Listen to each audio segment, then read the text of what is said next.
नमस्कार, स्वागत है आपका। प्राइम न्यूज देख रहे हैं आप। आपके साथ मैं हूं साक्षी जादौन। आजम खां के राजनीतिक रसूख का जिक्र हर कोई जानता है। सपा सरकार में रामपुर की सभी विधानसभा सीटों पर आजम खां की मर्जी से ही विधायक जीतते या हारते थे, लेकिन वक्त बदल चुका है। इस बदलते हुए वक्त के साथ आजम खां और बेटे अब्दुल्ला की दिक्कतें हर दिन के हिसाब से बढ़ भी रही हैं। आपको एक रिपोर्ट के जरिए बताते हैं कि राजनीतिक धमक बाद रामपुर की राजनीति में आजम खां कैसे सिमटते जा रहे हैं।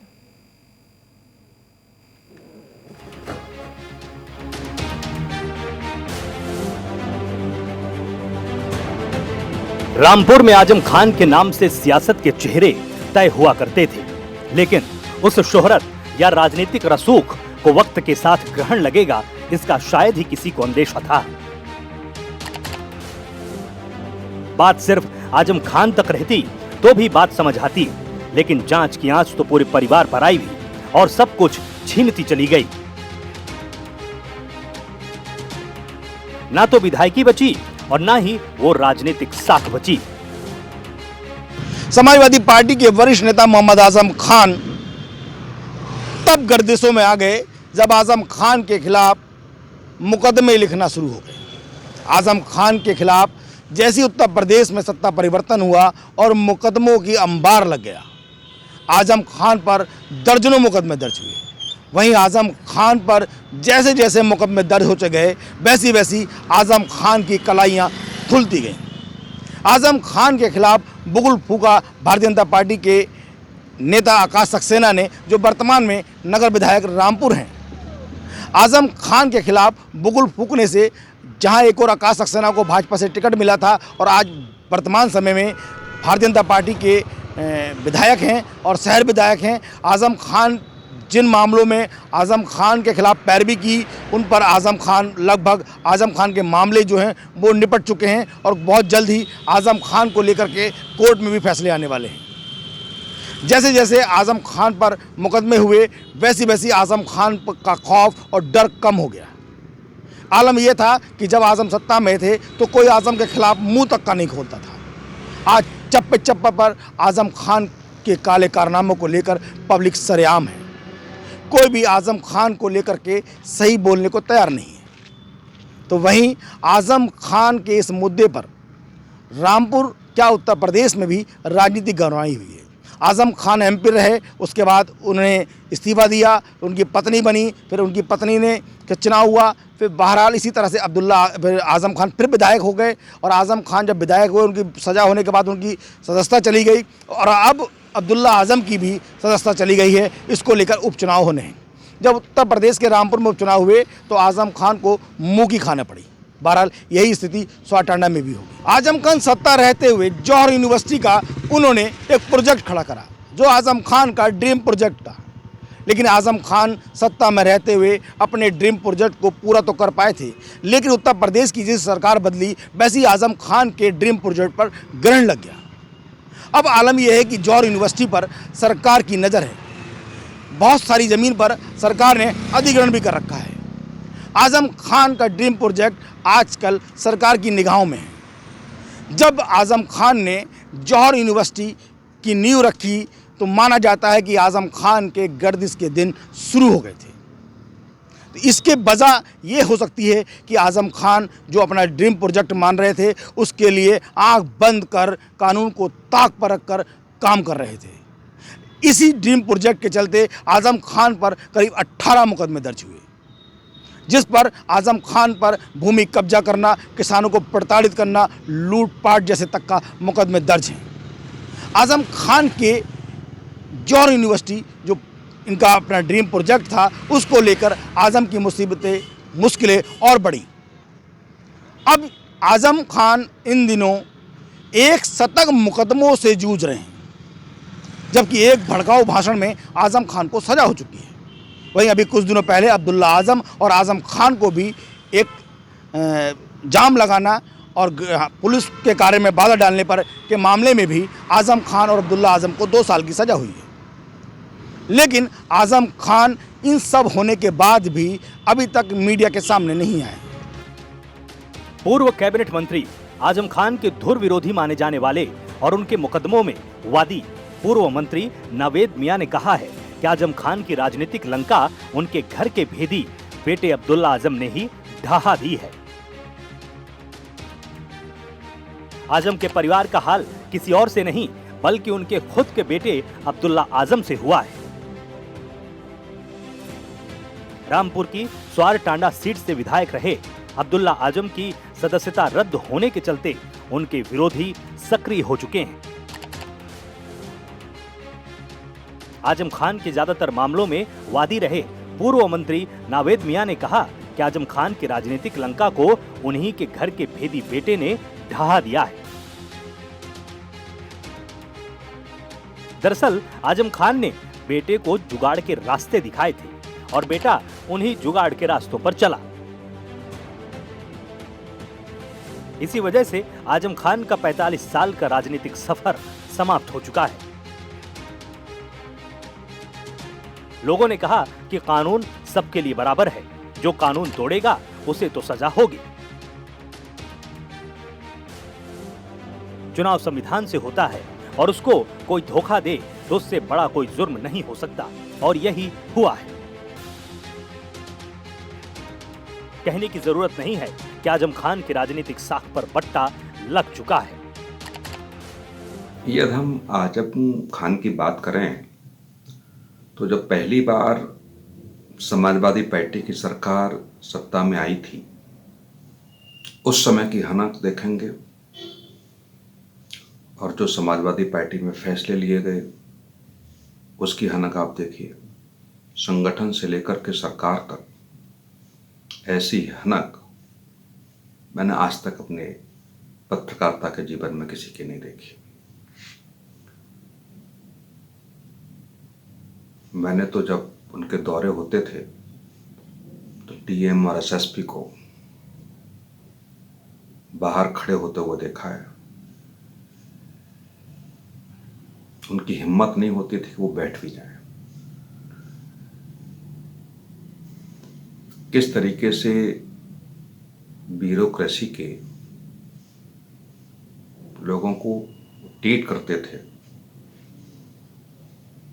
मुझे नहीं लगता कि कोई किसी देश के बड़े नेता ने भी इस तरीके से दुर्भाग्य किया होगा।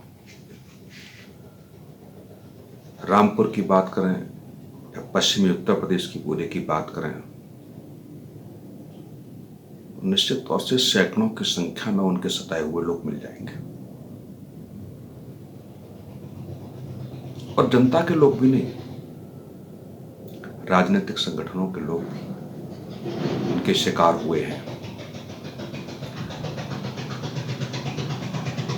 राजनीति सेवा के लिए होती है, सेवा के लिए लोग आते हैं, लेकिन अपने आप को लोग सिकंदर समझ बैठे हैं और इस तरीके की सोच बन जाए कि मैं ही सब कुछ हूं, ऐसा उदाहरण आजम खान में देखा जा सकता है।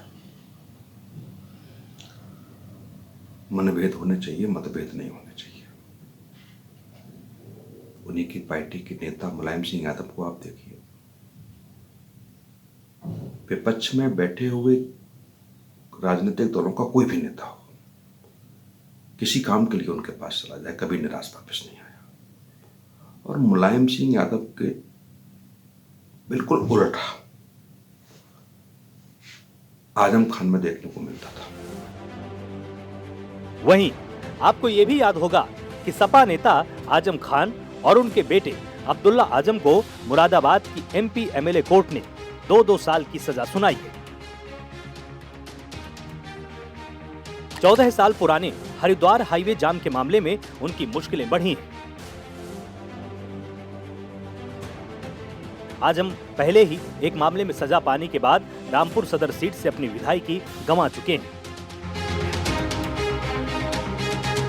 ऐसे में अब उनके बेटे और स्वार सीट से सपा के विधायक अब्दुल्ला आजम की विधानसभा सदस्यता भी रद्द होने के आसार बन चुके हैं। सुप्रीम कोर्ट के आदेश के अनुसार किसी सांसद या विधायक को किसी मामले में 2 साल या इससे अधिक की सजा होने पर उनकी सदस्यता स्वतः रद्द मानी जाती है। अब्दुल्ला आजम को मुरादाबाद की एमपी एमएलए कोर्ट ने 2 साल की सजा और 3000 रुपए का जुर्माना लगाया है। अब्दुल्ला आजम को मुरादाबाद कोर्ट से सजा होने की रिपोर्ट डीएम की तरफ से निर्वाचन आयोग को भेजी गई है।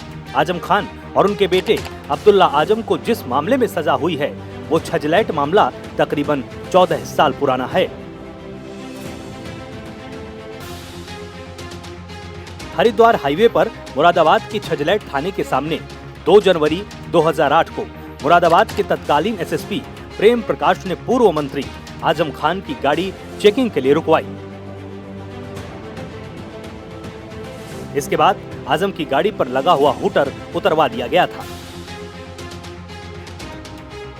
इसी हूटर को उतरवाने के चलते विवाद बढ़ता चला गया। आजम खान वहीं सड़क पर धरना देने के लिए बैठ गए और इसके बाद आसपास के जिलों से भी सपा के नेता और कार्यकर्ता छजलैट पहुंच गए थे। आजम खान समेत दूसरे सपा नेताओं पर सरकारी कार्य में बाधा डालने, भीड़ को उकसाकर बवाल कराने समेत विभिन्न धाराओं में केस दर्ज किया गया था। क्या था हूटर हटाने वाला मामला? छजलैट मामले में सपा नेता मोहम्मद आजम खान और उनके बेटे अब्दुल्ला आजम के अलावा पूर्व मंत्री और अमरोहा के सपा विधायक महबूब अली, पूर्व मंत्री हाजी इकराम कुरैशी अब कांग्रेस में, नूरपुर के पूर्व विधायक नईमुल हसन, नगीना के विधायक मनोज पारस, सपा नेता राजेश यादव, सपा के निवर्तमान जिलाध्यक्ष डीपी यादव और राजकुमार प्रजापति भी आरोपी थे। कोर्ट ने आजम खान और उनके बेटे को सजा सुनाई। बाकी 7 आरोपियों को दोष मुक्त किया गया है। मुरादाबाद की एमपी एमएलए कोर्ट ने आजम खान और उनके बेटे अब्दुल्ला आजम को दोषी करार दिया था। इसके बाद दोनों को न्यायिक हिरासत में ले लिया गया था। इसके बाद सजा के प्रश्न पर सुनवाई हुई थी। एमपी एमएलए कोर्ट ने कैसे की सुनवाई? एडीजीसी वैभव गुप्ता के अनुसार कोर्ट ने आजम खान और उनके बेटे अब्दुल्ला आजम को आईपीसी 353 में 2 साल सजा और 2000 रुपए जुर्माना, आईपीसी 341 में 1 महीना की सजा और 500 रुपए जुर्माना, 7 क्रिमिनल अमेंडमेंट एक्ट में 6 महीना की सजा और 500 रुपए का जुर्माना लगाया है। इसके अलावा कोर्ट ने दोनों की जमानत भी मंजूर कर ली है। जमानतनामा दाखिल करने के बाद आजम खान और उनके बेटे अब्दुल्ला आजम को सोमवार तकरीबन रात 8:30 पर जमानत पर रिहा किया गया था। न्यायिक प्रक्रिया है भाई साहब, न्यायिक प्रक्रिया है, न्याय अपना कार्य कर रहा है, पूरी तरह उचित है। क्या मानना है, ये सब देश भावना से हो रहा है या वैसी? नहीं, न्यायिक प्रक्रिया कोई द्वेष भावना नहीं है। जो उन्होंने किया है और न्यायालय ने जो उचित समझा है वो निर्णय दिया है। कोई पक्षपात का मामला नहीं है, कोई सरकारी मामला नहीं है, कोई राजनीतिक मामला नहीं है। तो क्या सही हो रहा है? बिल्कुल सही हो रहा है, न्यायिक निर्णय है। न्यायालय का सम्मान हमें भी करना चाहिए और सभी को करना चाहिए। वो बिल्कुल सही कार्रवाई हो रही है, सत्य की जीत हो रही है। आजम खान ने जैसा किया था उसकी सजा उन्हें मिल रही है, उनके साथ अच्छा ही हो रहा है जो हो रहा है। कोर्ट ने निर्णय लिया है। तो क्या मतलब किस तरह के, मतलब ऐसा कि आप क्यों कह रहे हैं कि सही हो रहा है? इसलिए सही हो रहा है। आजम खान ने कितना जुल्म किया था कि गरीबों के घर तोड़े थे, किसानों को परेशान किया था, ज़बरदस्ती ज़मीनें छीनी थी, तो सबकी उसकी सज़ा मिल रही है। उसमें वही भुगत रहे हैं आजम खान, उनके बेटे, जो आज सब कुछ होने के बाद भी उनका कुछ भी नहीं है। तो आजम खान खत्म हो गए? बिल्कुल ख़त्म हो गए। रामपुर में जुल्म की इंतहा हो गई थी। बड़े अरसे के बाद रामपुर में भाजपा की सरकार में माननीय श्रीमान आकाश सक्सेना जी के द्वारा रामपुर में एक बहुत बड़ी जंग लड़ी। उस जंग में जो जुल्म की इंतहा की गई थी उसके कारनामे उजागर किए उन्होंने। उनके सामने कोई बोल नहीं पाता था। एक ऐसा शख्स रामपुर में आया है जिसने उसकी काले कारनामे और काले करतूते उजागर किए हैं और उसके सामने सब कुछ आया है। दूध का दूध, पानी का पानी हुआ है। न्याय प्रक्रिया पे सबको भरोसा होना चाहिए, उनको भी सम्मान करना चाहिए। और जिस तरह से उनकी लंका ढाने का काम किया, उनका खुद ही बेटा उनका काल बनाए। अब्दुल्ला आजम 17वीं विधानसभा में भी सदस्यता पहले गंवा चुके हैं। अब 18वीं विधानसभा में भी उनकी सदस्यता सजा की वजह से चली गई है। अब्दुल्ला की सदस्यता पहली बार 2019 में नामांकन पत्र में फर्जी जन्म प्रमाण पत्र लगाने के आरोप में हाई कोर्ट के आदेश पर रद्द की गई थी। दिसंबर 2019 में लोक प्रतिनिधि अधिनियम के तहत उनका चुनाव शून्य घोषित करते हुए अब्दुल्ला का निर्वाचन रद्द किया गया था। अब्दुल्ला के चुनाव लड़ने पर प्रतिबंध नहीं लगा था, इसीलिए वो 2022 में फिर स्वार सीट से ही विधानसभा सदस्य चुने गए थे। मतलब बिल्कुल साफ है कि आजम खान के कुनबे का राजनीतिक पतन होने लगा है। अगर उत्तर प्रदेश की राजनीति में मुस्लिम नेतृत्व की बात हम करें तो आजम खान इकलौता चेहरा सामने आते हैं। अंदाजा इस बात से लगाया जा सकता है कि आजम खान इस बार अयोग्य घोषित होने से पहले 12वीं मर्तबा उत्तर प्रदेश विधानसभा के सदस्य चुने गए थे। 1980 से उनकी पॉलिटिकल लाइफ की जर्नी शुरू होती है और आप अंदाजा लगा सकते हैं कि 12 बार विधायक चुने गए, 2 बार लोकसभा और राज्यसभा के वो सांसद रहे। जनता दल की सरकार में वो मंत्री बने, जनता पार्टी की सरकार में मंत्री बने और समाजवादी पार्टी की 4 सरकारों में वो मंत्री रहे। मुलायम सिंह यादव के टाइम में वो एक तरह से पैरेलल चीफ मिनिस्टर कहलाया करते थे, क्योंकि समाजवादी पार्टी को सत्ता में जाने के लिए हमेशा मुस्लिम वोटरों की आवश्यकता होती थी और ये दरकार पूरी करने में मोहम्मद आजम खान हमेशा मुलायम सिंह यादव के एकदम हमसाया बने रहे। लेकिन इस पूरी पॉलिटिकल जर्नी के दौरान मोहम्मद आजम खान हिंदू विरोधी राजनीति के प्रतीक बन चुके थे। आजम खान ने जहां एक तरफ मुसलमान और अकलियत के लिए हकों की बात की, लेकिन साथ ही हिंदूवादी जो संगठन थे, जो हिंदूवादी राजनीति करने वाली पार्टियां थी, उनकी वो हमेशा मुखालफत करते रहे। तो इसकी वजह से एक तीखापन और कटुता और हिंदू समाज में आजम खान की जो स्वीकार्यता थी वो लगभग समाप्त हो गई। इसी का नुकसान आजम खान को भारतीय जनता पार्टी की इन सरकारों में उठाना पड़ा है। योगी आदित्यनाथ की सरकार आने के बाद जो आजम खान का एक छत्र राज था, दबंगई थी, और इस दबंगई और अपने काम करने के तौर तरीकों में उन्होंने बहुत जगह कानून तोड़े हैं।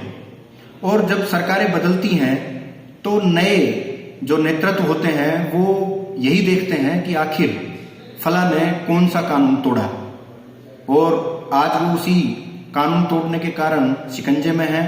लगातार उनके खिलाफ कानूनी कार्रवाई हो रही है। अभी उनके बेटे का मताधिकार समाप्त हो चुका है। पिछले दिनों मोहम्मद आजम खान की विधानसभा से सदस्यता समाप्त हो चुकी है। अब आपको एक और मामला बता देते हैं कि समाजवादी पार्टी के नेता आजम खान को एक बड़ा झटका देते हुए उत्तर प्रदेश की सरकार ने मौलाना मोहम्मद अली जौहर प्रशिक्षण और अनुसंधान संस्थान की जमीन के पट्टे को भी रद्द कर दिया है। योगी कैबिनेट के 28 जनवरी के फैसले के बाद सरकार ने 100 रुपए सालाना की लीज रद्द करते हुए संस्थान के भवन और तकरीबन 13,000 वर्ग मीटर क्षेत्रफल वाली जमीन को तत्काल प्रभाव से सरकारी नियंत्रण में लेने का आदेश दे दिया है। कैबिनेट के फैसले के बाद निदेशक अल्पसंख्यक कल्याण ने मंगलवार को एक नोटिफिकेशन में कहा कि जौहर शोध संस्थान के भवन और जमीन को तत्काल प्रभाव से सरकारी नियंत्रण में लिया जाए। गौरतलब है कि पूर्व कैबिनेट मंत्री आजम खान ने मौलाना मोहम्मद अली जौहर प्रशिक्षण एवं अनुसंधान संस्थान के लिए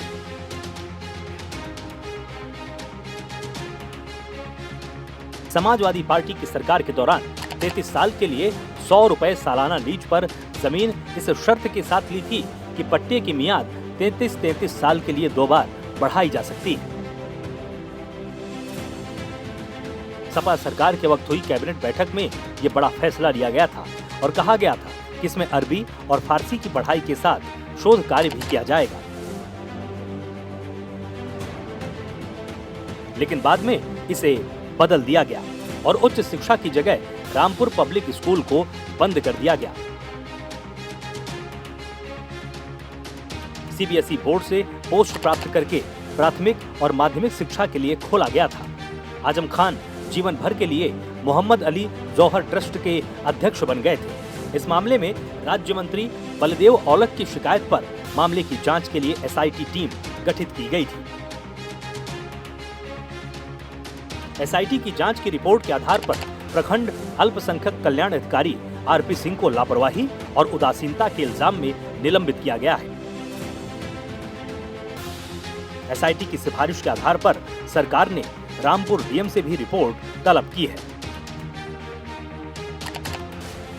मुरादाबाद के मंडल आयुक्त आंजनेय कुमार सिंह, जो उस वक्त रामपुर के डीएम भी थे, उन्होंने पट्टे को रद्द करने की सिफारिश की थी। शनिवार को हुई योगी सरकार की कैबिनेट बैठक में पट्टा निरस्त किया गया। वहीं मंगलवार को अनुमंडल अल्पसंख्यक कल्याण अधिकारी, उप निदेशक मुरादाबाद संभाग और जिला अल्पसंख्यक कल्याण अधिकारी रामपुर के नाम से अल्पसंख्यक कल्याण निदेशक लखनऊ जेरिभा द्वारा आदेश जारी हो चुका था। समाजवादी पार्टी के नेता और आजम खान के बेटे अब्दुल्ला आजम खान का नाम भी शुक्रवार को रामपुर विधानसभा क्षेत्र की मतदाता सूची से हटा दिया गया है। दरअसल उन्हें उत्तर प्रदेश विधानसभा से अयोग्य घोषित कर दिया गया था, जिसके बाद रामपुर के भाजपा विधायक आकाश सक्सेना ने मतदाता सूची से अब्दुल्ला आजम का नाम हटाने के लिए निर्वाचक रजिस्ट्रीकरण अधिकारी को एक पत्र लिखा था। ईआरओ रामपुर द्वारा जारी आदेश के अनुसार अपात्र व्यक्ति का नाम काट दिया जाएगा। निर्वाचक रजिस्ट्रीकरण अधिकारी यानी ईआरओ द्वारा जारी आदेश में कहा गया है कि जन प्रतिनिधित्व अधिनियम के प्रावधानों के अनुसार किसी भी व्यक्ति का नाम जो पंजीकरण के बाद अयोग्य हो जाता है, उसे मतदाता सूची से तुरंत हटा दिया जाएगा। आदेश पत्र में कहा गया है कि यह प्रावधान स्पष्ट करता है कि अयोग्य घोषित किए जाने के बाद अब्दुल्ला आजम खान का नाम तुरंत मतदाता सूची से हटा दिया जाए। हाल ही में मुरादाबाद की एक अदालत द्वारा अब्दुल्ला आजम को 2 साल की सजा सुनाए जाने के बाद उनकी सदस्यता रद्द कर दी गई थी। उनकी सीट को 13 फरवरी को खाली भी घोषित किया गया था। ये दूसरी दफा है जब उनकी सदस्यता रद्द की गई है। पहली बार इलाहाबाद हाई कोर्ट ने उनकी सदस्यता रद्द कर दी थी क्योंकि उनकी आयु 25 साल से कम थी। अब्दुल्ला खान 11 मार्च 2017 को सपा के टिकट पर विधायक चुने गए थे। बता दें कि इस महीने की शुरुआत में सुप्रीम कोर्ट ने अब्दुल्ला आजम खान की समीक्षा याचिका को खारिज कर दिया था। इसमें इलाहाबाद उच्च न्यायालय के फैसले को बरकरार रखते हुए पूर्व विधायक को चुनाव की तारीख पर न्यूनतम योग्यता आयु प्राप्त नहीं करने के लिए अयोग्य ठहराया गया था। शीर्ष अदालत ने कहा था कि हम ये स्पष्ट करते हैं कि हाई कोर्ट का फैसला सही था। Bureau report, prime news.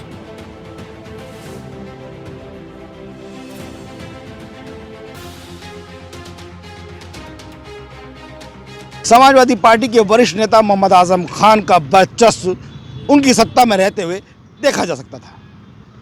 आलम यह होता था जब आजम खान सत्ता में होते थे तो अधिकारी कहाँ उठते थे। आजम खान का नाम आता और अधिकारी यहाँ तक था कि चक्कर खाकर धरती पर गिर जाते थे। लेकिन आजम खान अपने कारनामों और अपने काम के लिए तो जाने जाते ही थे, लेकिन अपनी कड़वी जुबान के लिए भी आजम खान हमेशा चर्चा में रहते थे, चाहे राम मंदिर मुद्दा हो या हिंदू मुसलमान की राजनीति हो।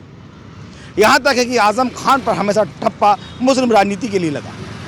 आजम खान हमेशा चर्चा में रहे। एक बार रामपुर में जब बापू मॉल बनाया गया, उस दौरान दलित समाज की बस्ती उजाड़ने का बात हुई, तब रामपुर क्या पूरे देश में चर्चाएं आम हो गए थे। आजम लोगों ने आजम के खौफ के चलते धर्म परिवर्तन करने की बात तक कह डाली थी।